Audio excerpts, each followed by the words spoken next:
We're going to another stunt ride today.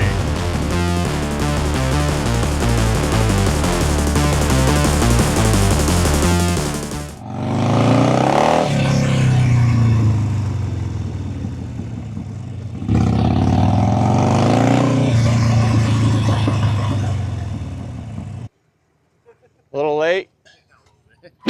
What's up, Tyler? What's up? This thing is sick. Thanks, man. It's my first Harley. Yeah, it's shiny. I never thought I'd be a chromosexual, but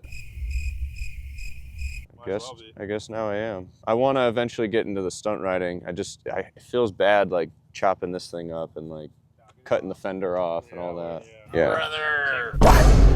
Brother that thing out, you know. They said sissy bar, more like pussy bar. Bruh.